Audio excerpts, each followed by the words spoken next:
today we're going to look at a leaky Vanagon engine. So we are underneath here, and you can see there's just 4 13mm bolts we have to take off. There's one there, one there, one, I'll get back to better angle, one right there. And if we move over, one right there. So I'll take those off. And actually what I've noticed is there is another tiny little leak. I'm gonna zoom in for you guys. It's a coolant leak, so we're gonna do this one as well. Might as well do it. And actually you can see right there, it's a little coolant leak, and it's coming off the water outlet. And there's an alternator bracket right up there. So we'll do that one next, but let's do the push rods first. So let's remove this bracket.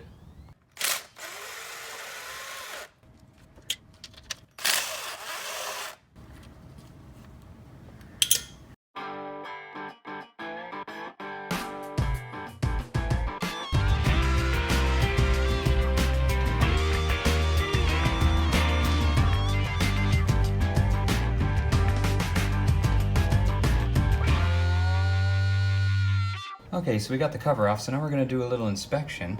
And actually, if we look really close, I'll put a light behind me so I can see. These pushrod tubes here, actually, I got a little laser here. Let's see how my new toy works. Oh yeah, so right there it's dry. Right, where'd that laser go? There you go. Right there, it's dry. However, this one, if we go underneath, we can see, there you go. Wet. So that's the culprit. And then if we look up, we can see the base seal there is pretty dry. Base seal there is pretty dry, and then, wow. Yep, all wet there. And then this one is good. So we're only gonna replace the one because these things aren't cheap. So we're gonna replace the one. I'm gonna show you what type of push rods we have to replace. I found that these factory ones for the Vanagon, I shouldn't say factory ones, they're designed, they're quite expensive. I found a cheaper one, a much cheaper one, and these ones work really good. They're actually designed for the air-cooled engines, but if you put them in backwards, they actually fit really, really well, and I'll show you them. I bought a whole bunch of them so I can slowly start changing out these ones as we need to do so. We're gonna have to take off the rocker cover, which is right here. You can see I've had it off before because I did kind of try to restore it and paint it. So we're gonna take off this. I'll show you how to take out the rockers, and we're gonna pull that one, and we're gonna replace it. Okay, so here's the new part that we're gonna use. If you're curious, there's a part number. I actually bought them in bulk. I have a whole bunch of them, like I said. And then while we're at it, we might as well just put on a new rocker cover gasket. I always do it anyway because they're cheap. They're just a few dollars each. So once again, I got 3 here. I always just buy multiple packs of them. So there's the number for the gasket.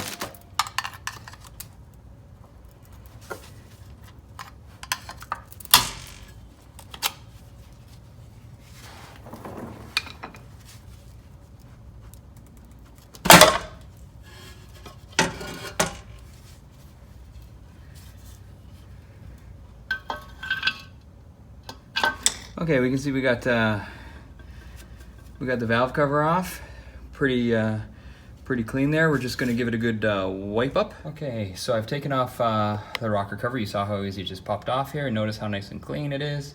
If we take a look down at the actual rocker cover, we're just gonna pop out this gasket, put a new one in. It's really easy to take it out.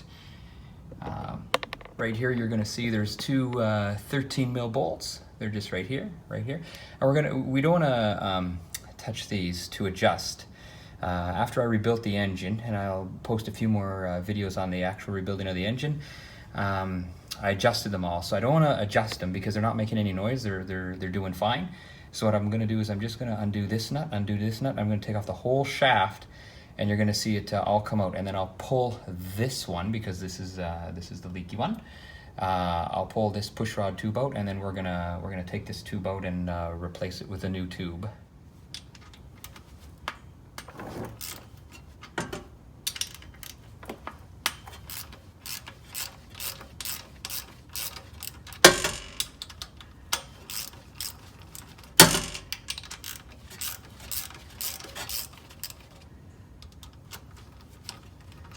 They're both loose now.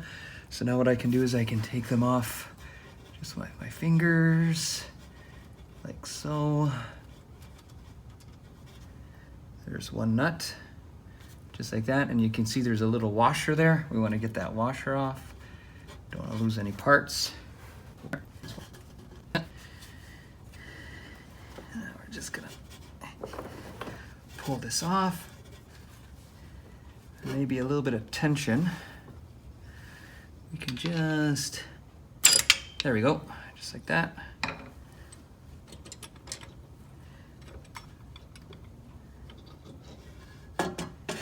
There we go. Rocker arm shaft is off. We're gonna put it down on a clean rag. Give this a little wipe. Nice and clean. Now we're gonna take this one out.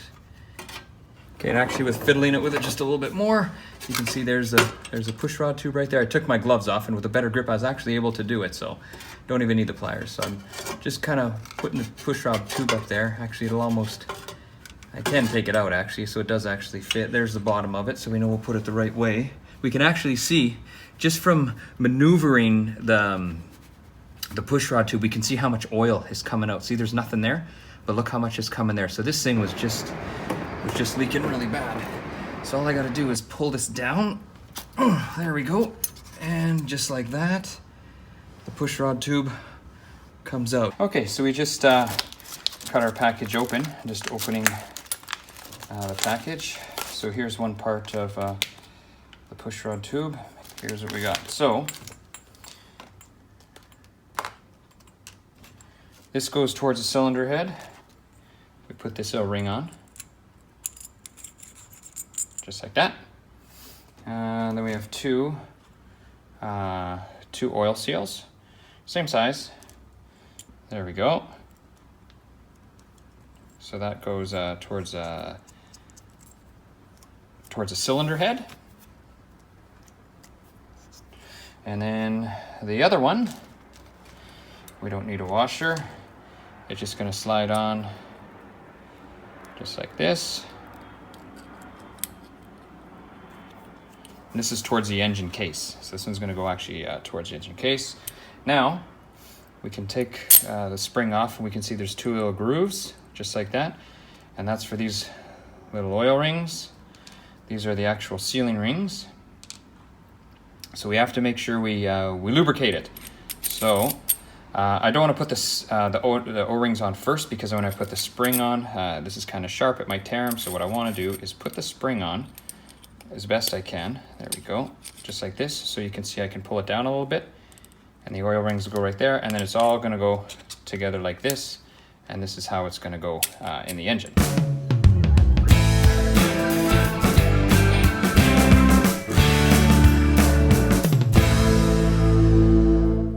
Perfectly lubricated up, and then that'll go in the engine. Okay, so we are back under, and we have our pushrod tube. Now, they're actually kind of they're safe to put in, because you can't really get them in backwards. Because see, for one is a little bit smaller than the other, even though it's the same seal, it's just one side stretches the seal more than the other side. So if I go to put this side in here, I can wobble it around, and I can clearly tell it's not gonna fit. This side is too small, so when I go like this, I can see, ooh, that's a nice fit. So it goes in this way. So that's how I know spring side towards the head. So this actually goes towards the cylinder head, and then this goes to the block. Now I think on air-cooled, don't quote me, please don't quote me, I think it's the opposite, but on the water-cooled you can use these, which is great. They're a lot cheaper than these ones. They work just as good, but they have to go in backwards. So what I mean by this is this actually has to go towards the engine block, if you want to call it that, and then this part here will go towards the cylinder head. So now all we have to do, we put this in here, we can just grab it, and then we just compress it in. And just like that one, as you can see, I've replaced one before. Okay, one thing I found that was very disconcerting is when I put on the O-ring, this is what happened. This is what happened to the first one. You can see it tore, and you can see there. These were the O-rings it came with. Now I have an O-ring kit, as you can see there in the background, so I put one that's slightly just a little bit smaller. That one worked out fine. You can see here it's fine, and it actually was good, but the ones they supplied with, there's no way I could compress it without damaging the O-ring. I tried everything, lubricating it, spinning it, everything. So you know what? Screw that. There's actually part of the O-ring right there. So anyway, here was a part number. What was it there? Those are the ones I got. The one that was on the engine was a more expensive German one. So what I'm going to do is I'm just going to go to my O-ring bin and put slightly smaller O-rings on, because this one tore, so it's no good. Okay, another thing to note, on the inside of the body where the O-rings go, just like that, what I did is I polished. There you go. You can actually see where's the polishing job and where it's flat. And what I did that to do that polishing job, and all I did that with is just a little wire wheel, very not too hard on it, just lightly and with a little bit higher speed. And what I did that is to remove any gouges from putting this thing in, because if there's a gouge in there, it's just going to leak anyway. So you don't want to have that. Okay, so these are my O-rings that I put on now. They're just very slightly smaller. And actually, when I go to put it together like this, you can see it's still quite a nice fit. There, just like this. And it's still quite tight, actually. So I think they should hopefully be okay. Okay, so here we are. We're back underneath now, all ready to put it back together. So yeah, something I learned about these compared to these cheap ones compared to the more expensive one. I did it sort of for a test. This one, just so you know, is German made. I don't remember the part number on it, but it was quite expensive, and it was like 40 bucks. And these ones I got for like a pack of, I forget, like 10 or something for like $120. So I guess you get what you pay for, but I'm going to see if it's going to leak. Hopefully not. Like I said, it's not the same O-ring that it came with. I had replaced O-rings with slightly smaller ones to make it functional. So we're going to see what's going to happen with it. Now, if this one leaks, well, what are you going to do? I guess I'm going to have to buy some expensive ones and then never buy these Empi ones again. And that's about all we can do and all we can say about that. So let's see, let's put it back in. So this side's gonna go towards block, like we said, and then we're gonna have to collapse this side and then put it in. There we go. I'm collapsing it, as you can see. And then let's see if we can, I might need to use a screwdriver or something. Be careful with the seal. If you notice, I'm pushing on the aluminum lip. I'm not touching the seal itself. There we go. I've collapsed it, and it's almost in. So now I can position it. It's just hanging on the lip of the head, and then the hole is right here. You can see my finger, hello, coming right through there. I'm just gonna hold it down like this, unlike the German one where I could put a drill bit. So this way it's a lot easier for me to push, a lot easier on my hands. And I can push down like so. There we go. And then I can hold it like this. There we go, it's almost in. There's a hole, now we just gotta line it up, and then I can just push it down a little bit more and it should snap right into place. There we go, we're almost up in there, just like this. And there we go, snapped right into place, just like that, and she's in. There we go. Now hopefully they all move a bit, so we'll do a test, and hopefully this one won't leak oil. We'll see. I guess it's all we can do is hope for the best. So we're gonna take our push rod again. Here's our push rod. That's the part that went towards the lifter. So we're gonna go up in like here. Actually, what we should do first, just to make sure, is give it a good wipe. Make sure we don't want any dirt going into the engine. So we'll give it just a little wipe, just like that.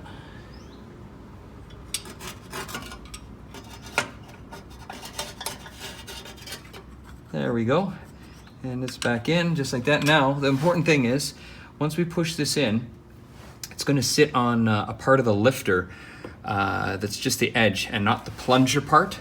So we actually have to move this around, and we'll be able to feel it, and then we'll be able to lift and feel when we're getting it on the actual lifter in there. I can tell right there, it's on the lifter, and then right now, it's off. See, on, off, on, off. Now, unfortunately, we have to do that for all of them, make sure they're all on. So once we have our rocker cover, or sorry, not rocker cover, our rocker arm, which is right here, what we're going to do, let's just pull this down here. We're going to put this back on like this. So it's going on just like this. Now, all of these have to go back in like so. We can push down just like this. There we go. Make sure these are all in, and it's a bit of a balancing act to make sure that they're all going to go in. They're all going to go in properly. This I can give myself some room here. Push down like this. There we go, like so. Just push them down like that. There we go, and you can see we have a few threads started there. So then I'll be able to put the nuts on.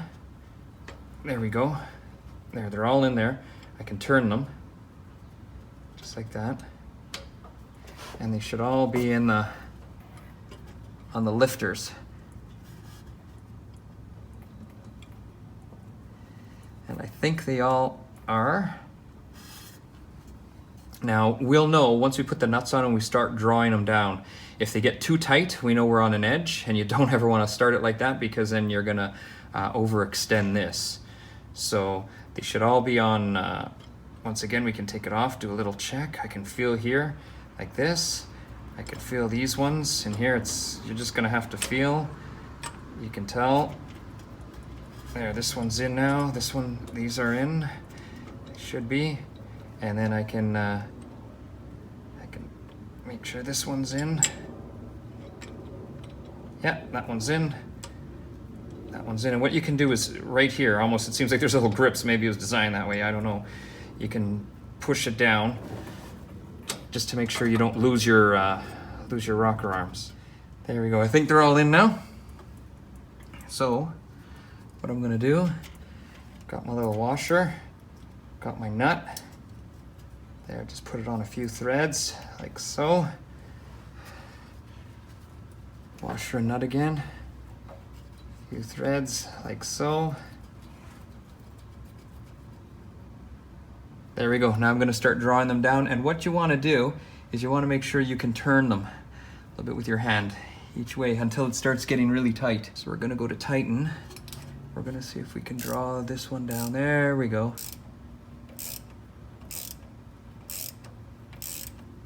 Just like that.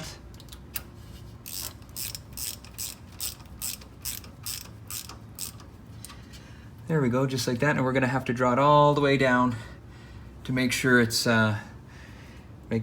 And these ones now, I can still twist this one. I can still twist this one. No, this one's too tight, and that's okay. This one I know was really tight because this one, the valve was pushed down when I was taking the rocker out. So the most important thing is make sure they are in the lifter centers. Okay, so I got these all tightened down. Everything looks good to me. I don't see any problems.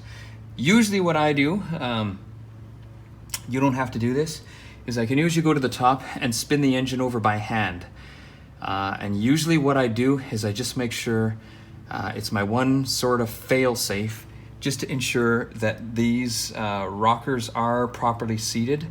And because once you go with the starter, if one of these pushrod tubes is on the lip of a lifter and it doesn't seat properly, your starter's going to turn it, you're going to damage your system, as I mentioned. So a lot of times what I'll do is I'll just turn it over once by hand, just to make sure it actually turns over and there's no binding. Because if you feel it get really tight, check, probably one of these is binding on a lifter, so very important.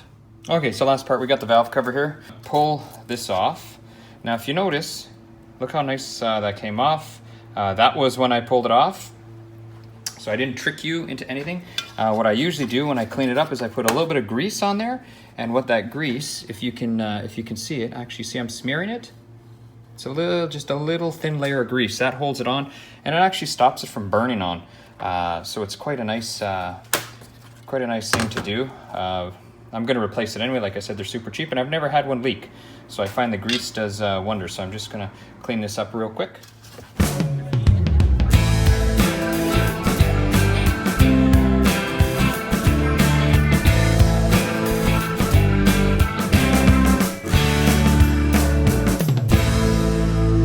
Okay, so now we're gonna put the rocker cover back on. So we greased it up just a little bit. And actually the grease really helps because what it does is it stops the gasket from falling out. So that's a nice thing. So what I did is I just gave that a nice little wipe. So it's nice and clean. You can see our rocker cover gasket is nice and clean. So now we're just gonna put this over just like so. There we go, and I can feel it's right like this. We're gonna pull this back over. And now we can almost just snap it up. It's quite tight. We can use a screwdriver to give us a little bit of leverage when we're pulling it up. There we go, just like that. And there we go. Now our rocker, that's it. Pushrod tube is changed.